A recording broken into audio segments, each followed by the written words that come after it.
Prabha tax உறவுகளுக்கு வணக்கம். Choreographer Johnny பாஷா யாரை சொல்றேன் அப்படின்னு பாக்குறீங்களா? ஜானி மாஸ்டர் அப்படின்னு இவ்வளவு நாள் சொன்னோம்ல, இனிமேல் அவரை யாரும் நாங்க மாஸ்டர்னு கூப்பிட மாட்டோம் அப்படின்னு டான்ஸ் ஃபெடரேஷன்ல இருக்கக்கூடிய எல்லாருமே சொல்ல ஆரம்பிச்சிட்டாங்க. ஸோ அவரை 2 நாளைக்கு முன்னாடி பாலியல் வழக்கில் போலீசார் கைது பண்ணாங்க. கோவா வரைக்கும் தேடிட்டு போயிட்டு ஆந்திரா போலீஸ் கைது பண்ணாங்க. இந்த சம்பவம் நடந்த உடனே அவருடைய மனைவி ஆயிஷா மீடியா முன்னாடி ரொம்ப ஓப்பனா போல்டா பேசினாங்க. என்ன அப்படின்னா, என்னுடைய கணவர் தப்பு செஞ்சிட்டாரு அப்படின்னு சொல்றீங்க, ஏதாவது எவிடன்ஸ் இருந்தா காமிங்க. 4-5 வருஷமா இந்த தவறு செஞ்சுட்டு இருந்திருக்கார் அப்படின்னு அந்த பெண் குற்றம் சொல்லியிருக்காங்க.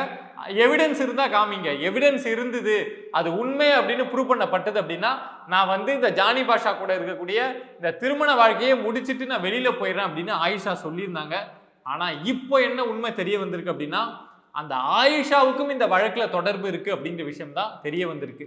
ஜானி பாஷாவை ஜுடிஷியல் கஸ்டடியில நீதிமன்றம் கொடுத்திருந்தாங்க.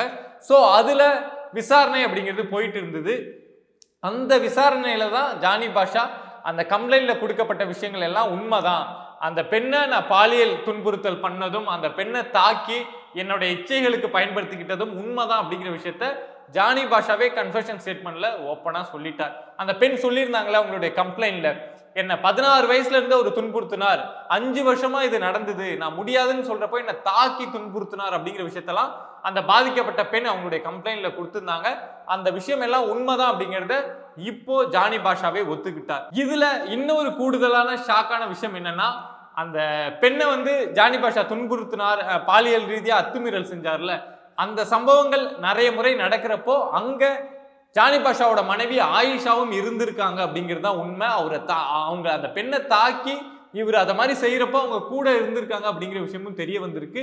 இது மட்டும் இல்லாம அந்த பெண் வேற ஒரு ரிலீஜன், அந்த பெண்ணை நீ உன்னோட ரிலிஜனை விட்டுட்டு வா, எங்க ரிலீஜனுக்கு வா, ஜானி பாஷாவை கல்யாணம் பண்ணிக்கோ அப்படின்னு சொல்லி ஜானி பாஷாவும் சொல்லியிருக்காரு, ஜானி பாஷாவோட மனைவியும் சொல்லியிருக்காங்க. ஸோ யோசிச்சு பாருங்க, ஒரு பெண் தன்னுடைய கணவரை இன்னொரு பெண் கல்யாணம் பண்ணிக்க அப்படின்னு சொல்லி வற்புறுத்துறாங்க அப்படின்னா அதுக்கு பின்னாடி என்ன காரணங்கள் இருக்கும் அப்படின்னு நம்மளால யூகிச்சு கூட பார்க்க முடியல.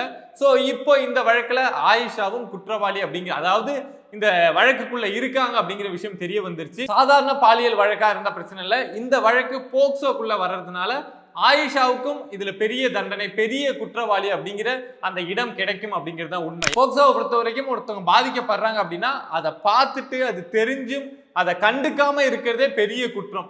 நம்ம தமிழ்நாட்டில் கூட இப்போ ரீசெண்டாக இதை மாதிரி ஒரு கேஸ் போச்சு, கிருஷ்ணகிரியில் நடந்தது. ஒரு பள்ளி மாணவி பாதிக்கப்பட்டிருக்கா. ஸோ அதை போயிட்டு ஸ்கூல் டீச்சர்கிட்ட சொல்றப்போ அவங்க அதை அமைதியா போ அப்படின்னு சொல்லியிருந்தாங்க. ஸோ அந்த குற்றத்துக்காக மட்டுமே ஒரு 9 ஆசிரியர்கள் மீது போக்சோ அப்படிங்கிறது போடப்பட்டது. ஸோ அப்படி பார்க்குறப்போ ஆயிஷா மீதும் இந்த வழக்குல போக்சோ அப்படிங்கிறது போடப்படுவதற்கான வாய்ப்பு அப்படிங்கிறது அதிகமாகவே இருக்கு. அடுத்த விஷயம் பார்த்தோம் அப்படின்னா, இந்த வழக்கு, இந்த கேஸ், இதை மாதிரி இந்த விசாரணை அப்படிங்கிறது இதோட நிற்காது. இனிமே தெலுங்கு இண்டஸ்ட்ரியில நிறைய பேர் இதை மாதிரி விஷயங்கள்ல சிக்க ஆரம்பிப்பாங்க அப்படிங்கிற செய்தியும் வெளியாக தொடங்கியிருக்கு. ஆல்ரெடி சமந்தா சொல்லியிருந்தாங்க, கேரளாவில் ஹேமா கமிட்டி வெளியாகி ஒரு பெரிய பரபரப்பை ஏற்படுத்தியிருந்த அந்த டைம்ல சமந்தா இதே விஷயங்கள், இதே மாதிரி ஒரு கமிட்டி தெலுங்கு இண்டஸ்ட்ரியில உருவாக்கப்பட்டது அப்படின்னா இங்கேயும் நிறைய பேர் சிக்குவாங்க அப்படின்னு சொல்லியிருந்தாங்க.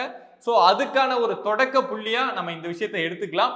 அதே மாதிரி இந்த விசாரணை அப்படிங்கிறது எந்த ஒரு சமரசமும் இல்லாம போகும் அப்படிங்கிறத நம்ம ஜானி பாஷா அவர் மீது இந்த போக்சோ வழக்கு போடப்பட்டதுல இருந்தே புரிஞ்சுக்கலாம். ஏன்னா ஜானி பாஷாவுக்கு ஆந்திராவை பொறுத்த வரைக்கும் ஒரு பெரிய வரவேற்பு அப்படிங்கிறது உண்டு. டெபுட்டி சிஎம்மா இருக்கக்கூடிய பவன் கல்யாணோட நெருங்கிய நண்பர், ஜனசேனா கட்சியில ஒரு உறுப்பினர் அப்படிங்கிற இடத்த இருந்த ஜானி பாஷாவுக்கு இப்போ இந்த தண்டனை, அதாவது இந்த போக்சோ வழக்கு அப்படிங்கிறது போடப்பட்டிருக்கு. அதே மாதிரி பவன் கல்யாண் இவர் எப்படியாவது காப்பாத்திடுவார் அப்படின்னு சில பேர் பேசிட்டு இருந்த டைம்ல பவன் கல்யாண் அந்த கட்சியில இருக்கக்கூடிய அடிப்படை உறுப்பினர் பதவியில இருந்தே ஜானி பாஷாவை தூக்கி இருக்காரு அப்படிங்கிறது தான் உண்மை. அதே மாதிரி தெலுங்கு பிலிம் இண்டஸ்ட்ரியில இருக்கக்கூடிய எல்லா டான்ஸ் ஃபெடரேஷனும் இந்த இதுல இவர் கிடையவே கிடையாது அப்படின்னு சொல்லி அடிப்படை உறுப்பினர் பதவியில இருந்தே அவரை தூக்கிட்டாங்க. ஸோ ஒரு மனிதர் அவருடைய கெரியர்ல, அவருடைய ஃபீல்டில் உச்சத்தில் இருந்த டைம்ல இதை மாதிரி ஒரு மோசமான சம்பவத்தால் காணாம போயிருக்காரு அப்படிங்கிறது தான் உண்மை. இந்த விஷயத்தை பத்தி ஆல்ரெடி நம்ம வீடியோ ஒன்று போஸ்ட் பண்ணியிருந்தோம், அதாவது அந்த பெண் கம்ப்ளைண்ட் கொடுத்தது, கம்ப்ளைண்ட்ல என்ன சொல்லியிருந்தாங்க, என்னென்ன சம்பவங்கள் அப்படிங்கிறத பத்தி. ஸோ அதுல கமெண்ட்ல நிறைய பேர் கேட்டிருந்தாங்க, அந்த பெண் ஏன் இவ்வளவு நாளா இந்த விஷயங்களை சொல்லாம இருந்தாங்க, மூடி மறைச்சிக்கிட்டு இருந்தாங்க அப்படிங்கிற விஷயங்களை கேட்டிருந்தீங்க.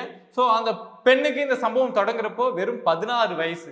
16 வயசுல எல்லா குழந்தைகளும் வந்து ரொம்ப மெச்சூர்டா இருப்பாங்களா, ரொம்ப போல்டா இருப்பாங்களா அப்படிங்கிற விஷயம் தெரியாது. நிறைய பேர் வந்து நமக்கு ஒரு சம்பவம் நடக்குது அப்படின்னா அது அப்பா அம்மாவுக்கு தெரிஞ்சா நம்மள திட்டுவாங்க, நம்மள ஏதாவது சொல்லுவாங்க அப்படின்னு தான் 16 வயசுல நிறைய குழந்தைகளுக்கு அந்த மெச்சூரிட்டி அப்படிங்கிறது அந்த அளவுக்கு தான் இருக்கும். இப்போ அவங்களுக்கு 21 வயசு இருக்கலாம். இந்த சம்பவம் தொடங்குறப்போ அவங்களுக்கு வெறும் 16 வயசு. 16 வயசுல எந்த விஷயத்தை போய் வெளியில சொல்ல முடியும்? இத மாதிரி ஒரு விஷயம் நடக்கிறப்போ அதை வெளியில சொல்றதுக்கு சில பேர் வந்து சொல்லுவாங்க ஓப்பனா. சில குழந்தைகளுக்கு அந்த தைரியம் அப்படிங்கிறது இருக்கும். பட் இந்த குழந்தைக்கு அதுக்கு இல்லாம இருந்திருக்கு. ஸோ இப்போ இந்த ஹேமா கமிட்டி வந்து நிறைய பேர் இந்த விஷயங்களை பத்தி ஓப்பனா பேசுற அந்த ஒரு கான்ஃபிடென்ட்ல இவங்க இப்ப இந்த விஷயத்த சொல்லியிருக்காங்க. அதே மாதிரி அந்த ஏன் அவங்க அப்பா அம்மா வந்து கூட போலியா கூட இல்லையா அப்படிங்கிற விஷயத்தையும் கமெண்ட்ல கேட்டிருந்தீங்க. அந்த 16 வயசு 17 வயசு அந்த பெண் வந்து அசிஸ்டண்டா ஜானி பாஷா கூட அங்கங்க டிராவல் பண்றப்போ சில இடங்கள்ல அவங்க அம்மா வந்து அவங்க கூட போயிட்டு தான் இருந்திருக்காங்க. பட் சில தவிர்க்க முடியாத நேரங்கள் இருக்கும்ல.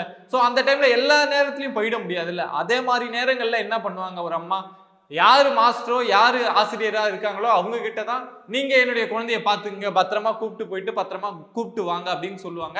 ஆனா இங்க அந்த ஆசிரியரே அந்த மாஸ்டரே இதை மாதிரி பண்றது அப்படிங்கிறதா நம்ம ஸ்கூல்லயே இதை மாதிரி விஷயங்கள் நடக்குது. ஸ்கூல்ல ஒரு குழந்தைய விடுறோம் அப்படின்னா ஆசிரியரை பார்த்து தான் இதை மாதிரி என்னுடைய குழந்தைய பத்திரமா பாத்துக்குங்க அப்படின்னு சொல்லிட்டு வருவோம். அவங்கள நம்பி தான் சொல்லிட்டு வருவோம். பட் அந்த டீச்சரே அதை மாதிரி பண்றாங்க அப்படின்னா என்ன பண்ண முடியும்? அதே மாதிரி தான் இப்போ இந்த பெண்ணுக்கும் நடந்திருக்கு அப்படிங்கிறது தான் உண்மை. உங்களுக்கு ஒரு எண்ணம் இருக்கும்ல, இத மாதிரி சம்பவங்கள் தொடர்ச்சியா கேள்விப்படுறோம். தமிழ்நாடு, இந்தியான்னு ஃபுல்லா இத மாதிரி விஷயங்கள் பெண்களுக்கு எதிரான பாலியல் மற்ற குற்றங்கள் நடந்துகிட்டு இருந்தாலும் பாலியல் ரீதியான குற்றங்கள் அப்படிங்கிறது ரொம்பவே அதிகமாயிட்டு இருக்கு. அதை நம்ம ரீசெண்ட் டேஸா வந்து ரொம்ப அதிகமாவே கேள்விப்படுறோம். இத மாதிரி விஷயங்கள் அதிகமா நடக்கிறதுக்கு என்ன காரணம் அப்படின்னு நினைக்கிறீங்க அப்படிங்கிறத ஃபர்ஸ்ட் கமெண்ட் பண்ணுங்க. என்ன ரீசன் அப்படிங்கிறத ஃபர்ஸ்ட் கமெண்ட் பண்ணுங்க. அடுத்து இதை தடுத்து நிறுத்துறதுக்கு உங்களுக்கு அதிகாரம் வருது, உங்க கையில ஒரு அதிகாரம் கொடுக்கப்படுது அப்படின்னா என்ன செஞ்சு இந்த விஷயத்தை தடுத்து நிறுத்துவீங்க, என்ன செஞ்சா இந்த விஷயத்தை தடுத்து நிறுத்த முடியும் அப்படிங்கிற விஷயத்தையும் கமெண்ட் பாக்ஸ்ல கமெண்ட் பண்ணுங்க. See you on next video. Subscribe பண்ணி சப்போர்ட் பண்ணுங்க. நன்றி.